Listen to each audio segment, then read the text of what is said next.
it is crazy.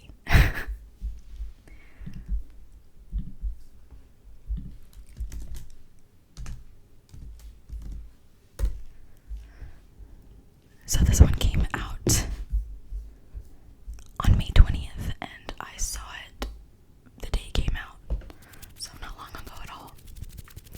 It's directed by Alex Garland, and if you're familiar with Alex Garland, he is a director of Annihilation and Ex Machina. So, pretty good director overall. I like all of his work. And it stars Jessie Buckley and Rory Kinnear and Papa Esidu. I'm gonna read the synopsis for you guys, and I'm gonna try not to spoil it, but it was very bizarre and interesting. In the aftermath of a personal tragedy, Harper retreats alone to the beautiful English countryside, hoping to find a place to heal. However, someone or something from the surrounding woods appears to be stalking her. What begins as simmering dread soon becomes a fully formed nightmare, inhabited by her darkest memories and fears. So basically, a woman goes on a retreat to recover from some traumatic events that occurred in her life, and she ends up being even more traumatized. That is all I'm going to tell you. Viewers' discretion is advised for this film. It is bizarre, it is crazy, it is insane, but I also thought it was pretty good, and that's just me. Would the general public like it? Not so sure. I mean, I think there's mixed reviews on it, but I think it's definitely worth checking out. Of course, again, viewers' discretion is advised on this one. And if you know anything about A24 movies, you know that they are pretty out of the box with the stuff that they produce. So, up next on our list, The Northman. The Northman. The Northman. I loved this one. I think it did also have mixed reviews, but I thoroughly enjoyed The Northman.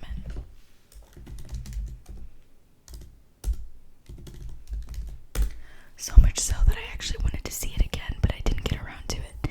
So this one came out April 22nd. I saw it about a week after it came out.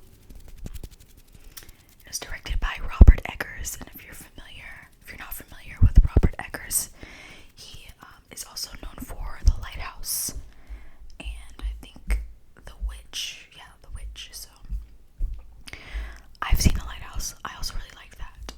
But yeah, The Northman came out April 22nd, directed by Robert Eggers, starring Alexander Skarsgård, Anya Taylor-Joy, Nicole Kidman, Ethan Hawke, Willem Dafoe, and Bjork.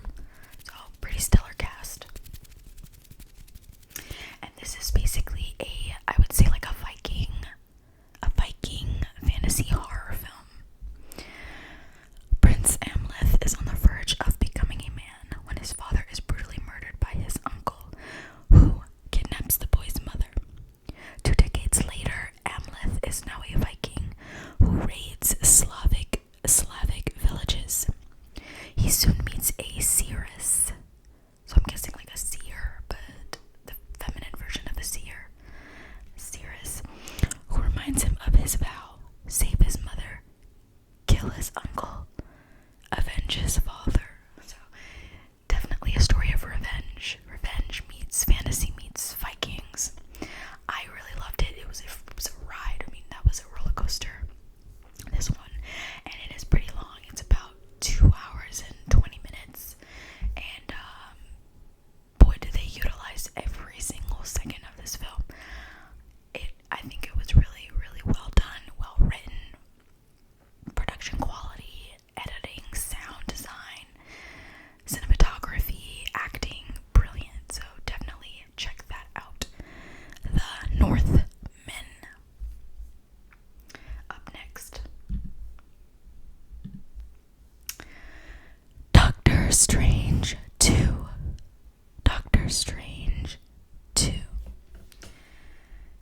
this one, unfortunately, it ended up,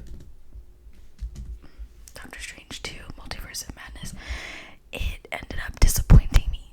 And I was really excited for it because I love the Doctor Strange storyline within the Marvel Universe. I haven't seen everything in the Marvel Universe. I have a lot to catch up on, but I have seen quite a bit, and Doctor Strange is one of my favorites. The second one it did not do it for me. It felt incomplete in a lot of ways. It felt, some stuff felt kind of random, and not random in a good way, random in a inconsistent way. And I just thought that it kind of was a little bit below my expectations. Dr. Stephen Strange casts a forbidden spell that opens a portal to the multiverse.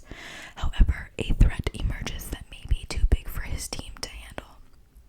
That threat being, obviously, Wanda from WandaVision, or in other words, the Scarlet Witch. So if you're gonna watch Doctor Strange, you definitely need to make sure you're caught up on, at the very least, obviously Doctor Strange 1, and then all of WandaVision, which is a show, a series, a mini-series available on Disney Plus, and definitely Avengers. But I think you can still watch it and kind of get the gist if you've at least seen Doctor Strange 1 and WandaVision. So, our cast: Elizabeth Olsen. Okay, I'm going to butcher her name. Xochitl Gomez. I know I just completely butchered that. I'm gonna get the pronunciation right. Benedict Cumberbatch, Rachel McAdams, John Krasinski, Bruce Campbell, and Patrick Stewart. Let me try to see if I can get the young lady's name pronounced correctly.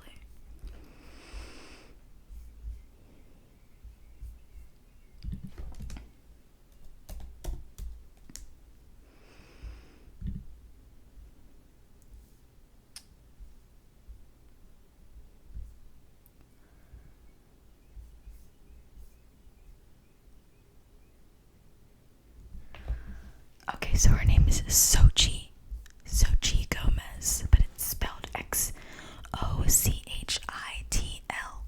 but it's pronounced Xochitl Gomez, and she was a very important character in Doctor Strange 2.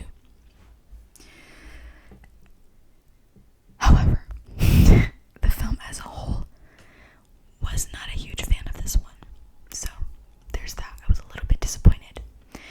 Check it out for yourself if you are a Marvel fan, and comment down below what you thought of it. Up next, the Batman.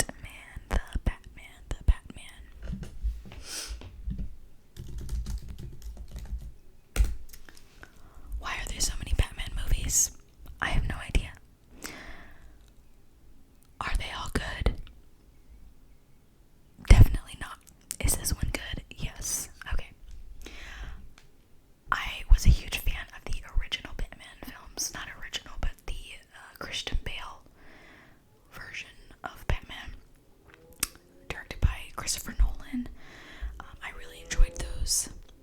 This one, however, I feel like DC is trying to go back through and correct certain things and rebrand and start over. So I think this was a really good attempt. I really enjoyed the Batman.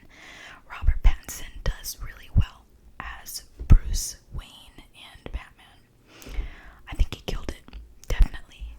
Zoe Kravitz as Catwoman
definitely check out the Batman. This one was released. This film was released March 4th, 2022, and I did see it the day it came out. So, and directed by Matt Reeves. Let me see if I can find out what other movies Matt Reeves did. Oh, okay, yeah. War of the Planet of the Apes, Dawn of the Planet of the Apes, 10 Cloverfield Lane, Cloverfield. So yeah, if you're familiar with any of those, that is Matt Reeves. And we've already known that, well, we've already been told that there will be a second Batman, obviously, so hopefully this one is even better than the first one. Okay, up next. Death on the Nile. Death on the Nile. Death on the Nile. Alright, we are going back to the other side for this. Very disappointed. I love a good mystery. I love a lot of Agatha Christie's novels. I haven't read most of them, but the stories that I know about, I love. The mysteries are usually just flawless, seamless. If you're a fan of movies like Knives Out or what's the other one? Murder on the Orient Express. If you like a huge mystery ensemble where, it's a whodunit type of situation, then Agatha Christie is for you. However, Death on the Nile, unfortunately, and I don't know if this is just because I'm really good at solving mysteries. I love a good mystery. I felt that Death on the Nile was super predictable, and I mean, I knew from the get-go what was going on, and to me that is a fail. If I know what's going on, like within the first 20 minutes of the movie, and I know who's the whodunit, that to me is not a success. And you can kind of like, when you watch it, it doesn't feel like there's a whole lot keeping you from finding out who it really was. Like, I feel like they tried to like take the audience in different directions to try to keep them from solving the mystery, but I mean, it was easy. So it was easy. That's what I'm gonna say.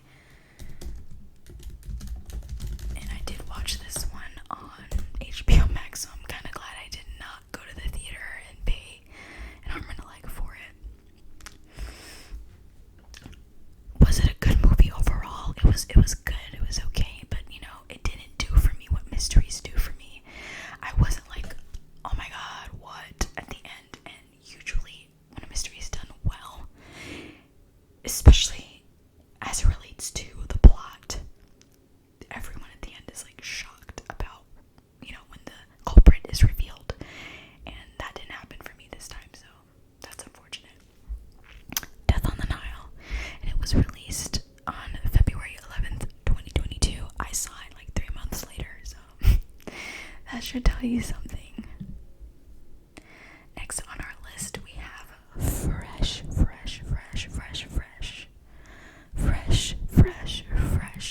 If you have a Hulu subscription, you should be able to watch Fresh. Okay, I enjoyed this. This is a darker film. It's a horror thriller, and it's amazing. I loved it. It was a ride from beginning to end, and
was something called I'm Happy, I Promise, but Fresh is like really putting her out there, so that's cool.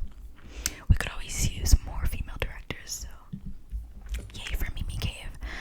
That one was a win. Fresh is definitely a win, so check out Fresh. It's on Hulu. Hopefully it's somewhere else that you can watch it as well. Okay. Up next, I'm really excited to talk about this one. Everything, Everywhere, All at Once. Everything, Everywhere, All at Once.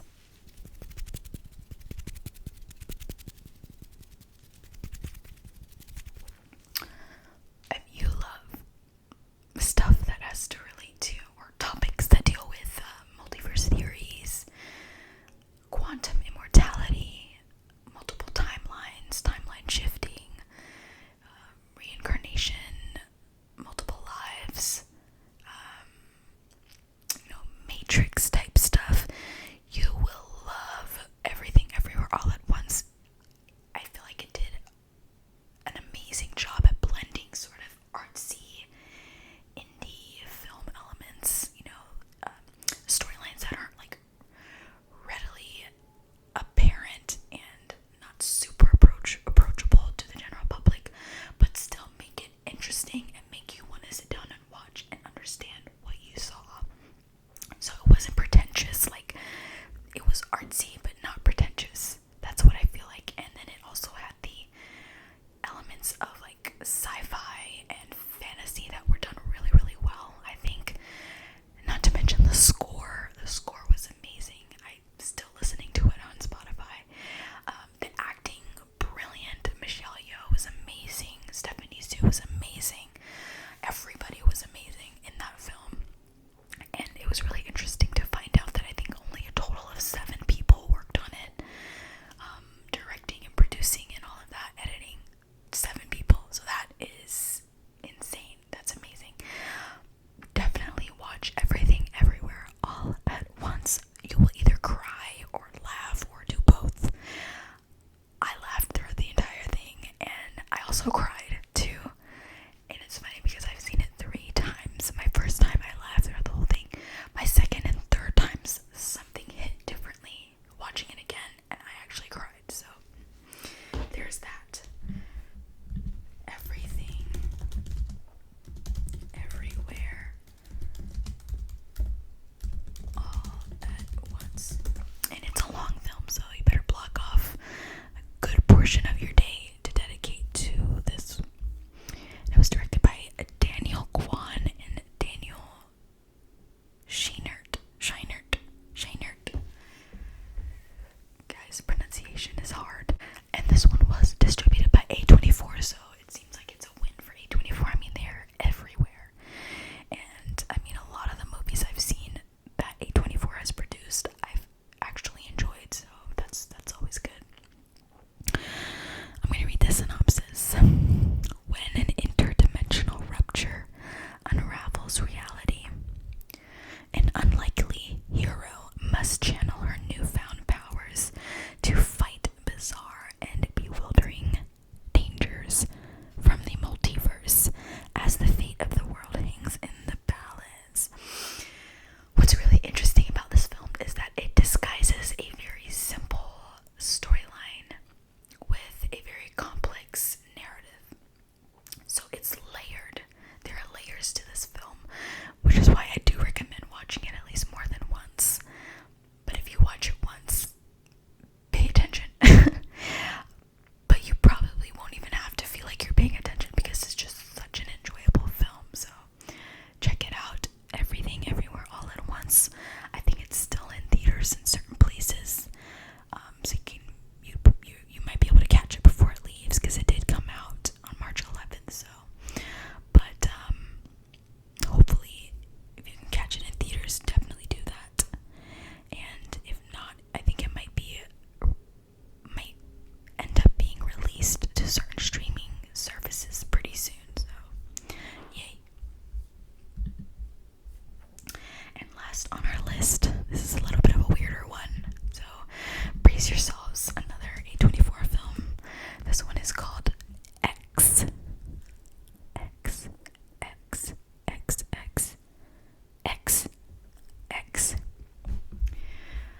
course, discretion is advised. A group of actors set out to make an adult film in rural Texas under the noses of their reclusive hosts.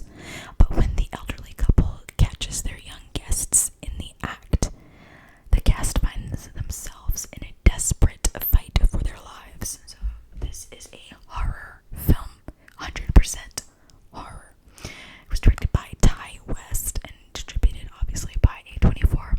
It came out March 18th, and I'm pretty sure I saw it the day of or the day after it came out. Mixed feelings about this one. I did enjoy it as being sort of a unique horror film. You seldom see, like, there aren't many horror films that are centered around older people, like senior citizens, so that was really interesting. And of course, I love Jenna Ortega. She's awesome. She's going to be in a show. I think it's going to be released sometime next year. It's going to be directed by Tim Burton, and it's based off of Wednesday Addams and the Addams family. And it's going to be called Wednesdays. I think that's exciting. Hopefully they're still working on that. Kid Cudi is cool. Mia Goth, Brittany Snow, Martin Henderson, and a few others. So yeah, it's an interesting film. It's a horror slasher film. To me, it felt a little bit trashy, a little bit campy, but I think that's what they were going for, and they succeeded. It's got a few jump scares as well. If horror is not your vibe, don't even bother with this one. But I mean, I think overall, probably on a scale of 1 to 10, I give it like a 7, which is not bad, pretty solid. And I believe that they are making a sort of prequel to this film, which I think I would probably like more. And it's going to be based on the woman, the older couple, the wife, her backstory and how she ends up the way she ends up. So I think that's going to be really cool and exciting. So definitely check out X if you are looking for a good horror slasher. But before you check out X, check out Fresh, and also check out Men. Watch those first if you're looking for horror. Check out Fresh and check out Men, and you'll get your horror fix. And then if you didn't get enough, then go ahead and check out X as well.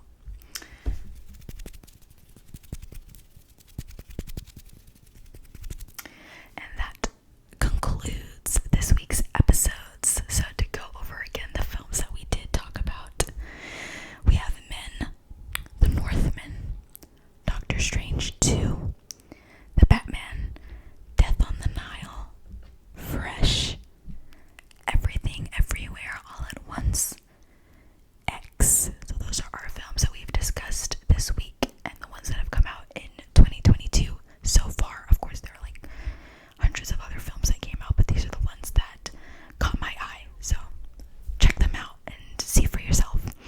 And also, guys, feel free to leave a comment down below on anything you would like me to review that is entertainment related, whether it's a book, a film, an album, a show, anything like that you would like to hear a discussion about in ASMR style, and I will gladly oblige.